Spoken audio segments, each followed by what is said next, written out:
takes a lot, and it's, just physically, and then it takes a lot mentally because, you're trying to treat this patient the best you can. Sometimes it's a mystery. You don't know what's really going on, or how you can better this patient, what they need, and you have to try to figure it out. I can't go home and go hang out with my friends. I can't go home and see my family. I haven't like kissed my partner, since this all started.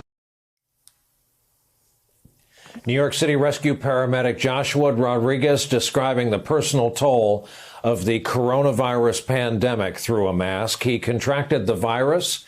He recovered. He returned to work. As you can imagine, the past few weeks have been extraordinarily busy for Rodriguez and his colleagues.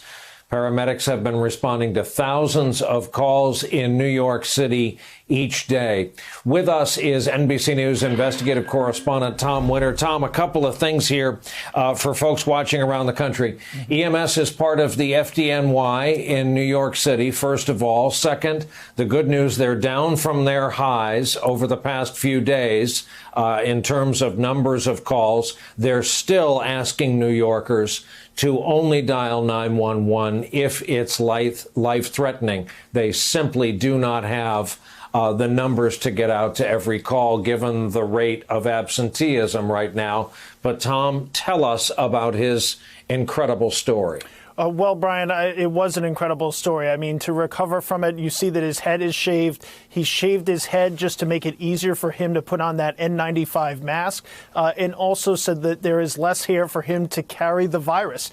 These are people that are involved in the middle of it. You mentioned the statistics on an average day in New York City, on a busy average day, if you will. There's approximately 4,000 calls, medical calls to the city's 911 system. It points for the past week or so, there were times where 6,500 calls a day, and that's a record each and every day. So that was a real burden for them. On top of that, they were dealing with a tremendous amount of cardiac calls. So on an average day a year ago, there'd be 69 cardiac calls during a day. Just yesterday, for instance, there were 205 calls, so almost a threefold increase over the same period last year.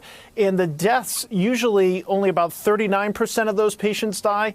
Now the numbers are running to 70 to 75%. We could talk about statistics, Brian, for the next half hour, but I think to get a better sense of it, we can listen to rescue paramedic Joshua Rodriguez tell us what it's like when they go to one of these calls.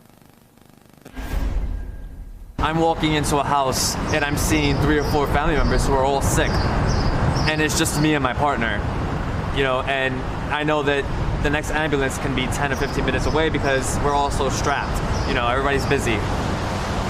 And so I have to now assess everybody to see who is the sickest and who I'm going to treat first, and then work my way down. So it just goes to illustrate the tremendous amount of not only the call volume, but the amount of sickness that this virus has brought to New York City. Brian, Katie? Tom Winter. Tom, thanks so much for bringing us that story. We appreciate it. Hey there, I'm Chris Hayes from MSNBC. Thanks for watching MSNBC on YouTube. If you want to keep up to date with the videos we're putting out, you can click subscribe just below me, or click over on this list to see lots of other great videos.